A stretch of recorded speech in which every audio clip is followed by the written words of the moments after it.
everybody. Thank you for that lovely introduction that I wrote for myself. So quick funny story about how I ended up here. I got asked to do the MREA podcast with Jason Abrams, which was like awesome, right? So exciting, such an honor. And so I emailed the producer to say, what do I need to do to be prepared? Like, I really want to make sure that I'm prepared, that I'm delivering value, that I'm making sense. And so she writes back and she's like, oh, nothing. It's a very casual conversation. You don't need to prepare anything. You're just going to have a chit chat with Jason and don't worry about it. So I show up to the podcast interview and Jason sits down and we have a 1-minute chit chat.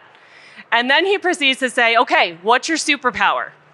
And so I gave him a couple examples and he says, great, we're going to talk about strategic team building. We haven't talked about that yet. So we're going to go through all of the steps of strategic team building and you're going to lay it out for us and we're going to make a one-pager. And I was like, awesome. So that's what we did. We built that out and we completed the podcast episode. So today I'm going to share with you 5 of those steps of strategic team building. So the first step is to nail the first hire. And this is a critical step in building a team. It's also probably the most challenging step is to get that first hire right. And why is it the most challenging? Well, at that point, we're probably running around with our heads cut off, right? We're that agent that is trying to do it all. We're making our flyers. We're inputting our MLS listings. We are prospecting for our own business. We're following up with the leads. We're our own admin. We're just everything. And now you got to tell me that I need to stop and make a hire and train this hire? Like, that's so impossible. So what do? We say, I need help.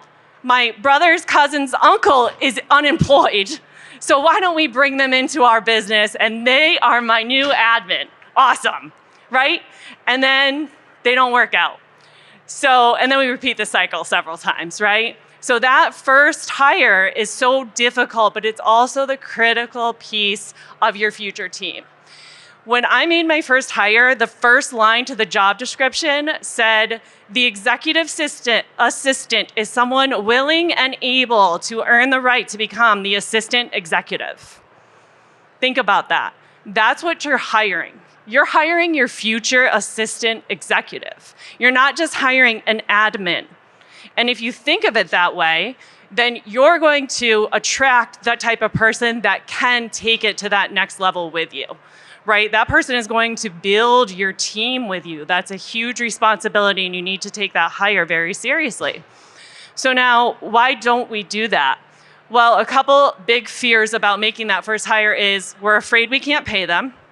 But again, at this stage of your business, if you are needing a hire, you really should be at the point where frankly, you might be making the most money you'll ever make.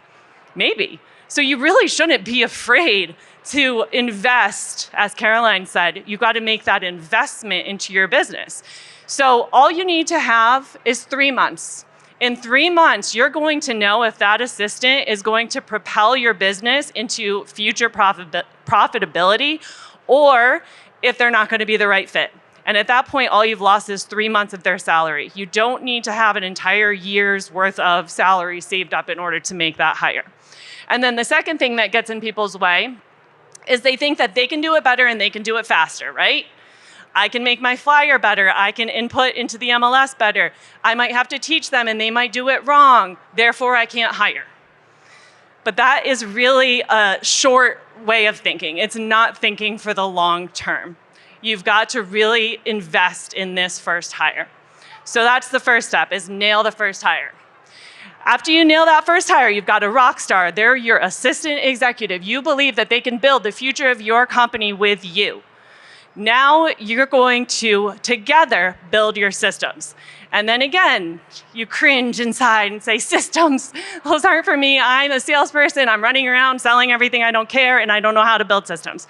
Well, you don't need to overthink this because you already have all of the systems you need. They're just where? In your own head, right? You're just doing them. You're on autopilot at this point. Your assistant is going to be the one that builds those systems for you. They are literally going to observe you and write it down. That's all a system is. It's a procedure, right? So if you've got the right person, they're going to love this task. They're not like you. They're not like us. Anyways, they're going to love that. They're going to want to build a system for you, and they're going to want you to say, great job. So let them. All you need to do is do your work. They build the system. You check it over, and voila, you have something that the future of your team can start to be built off of. Keep in mind, as you're building your systems, you're not only doing it for yourself, right? You're laying the foundation for the value for future team members, right? Because why is someone gonna want to come work with you if you don't have it any more figured out than they have? So the systems are a very important piece, and you and your assistant are going to work on that together. Systems will truly set you free. So we've nailed our first hire.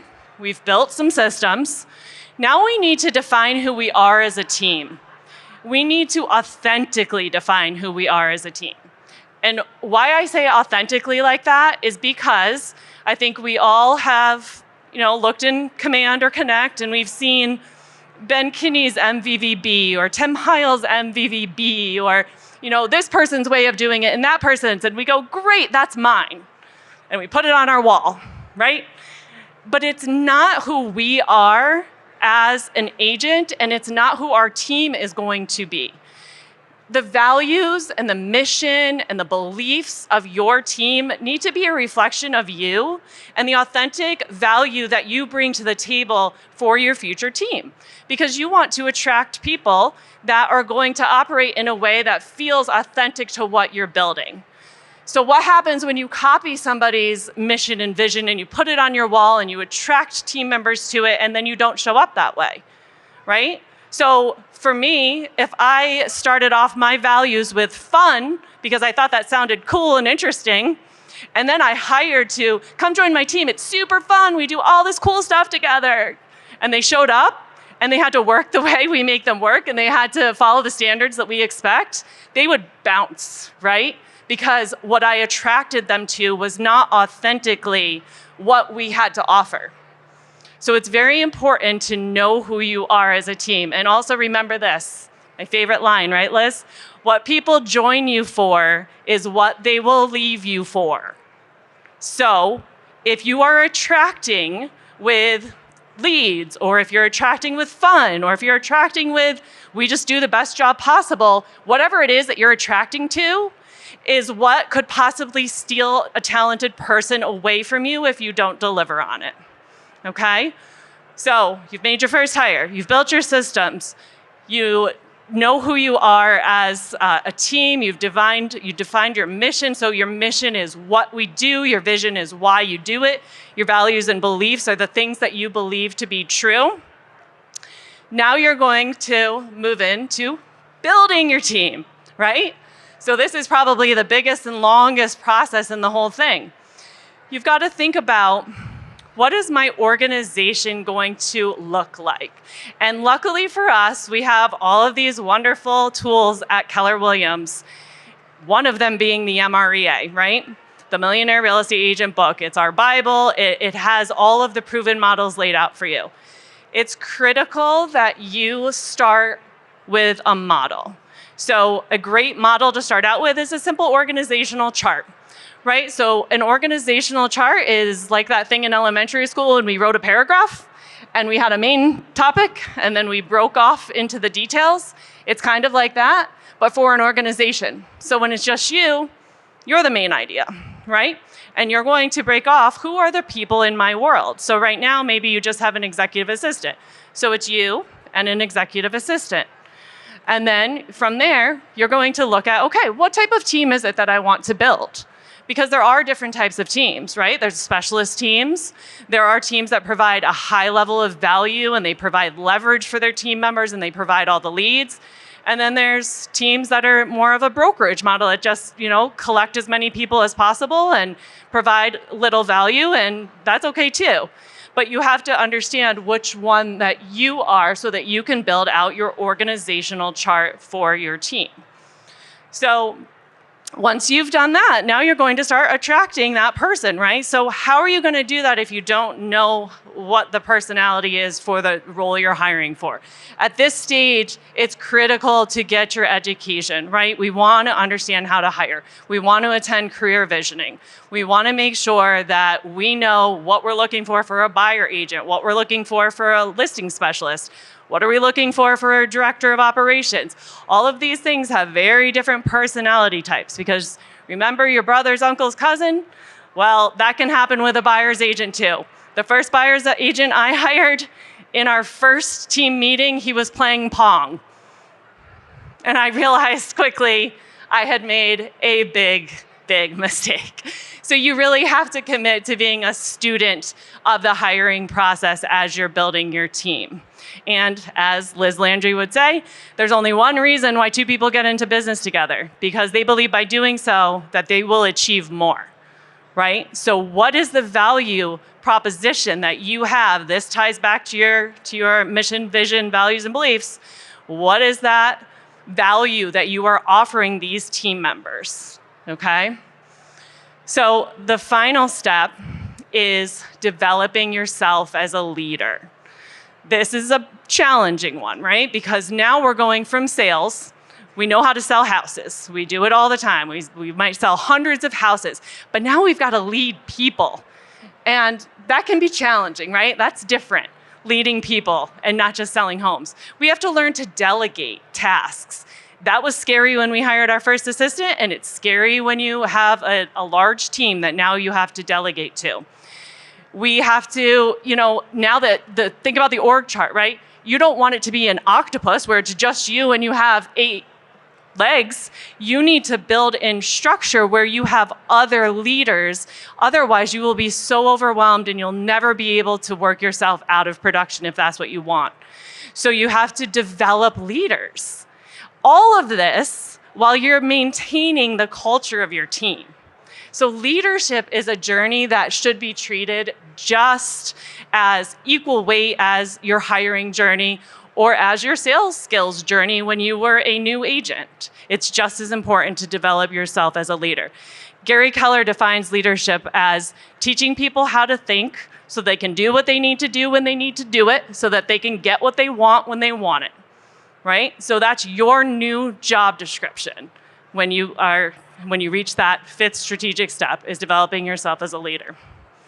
So in conclusion, we're talking about strategic team building, right? We're not just talking about building a team. Strategic, which simply means thinking about it, right?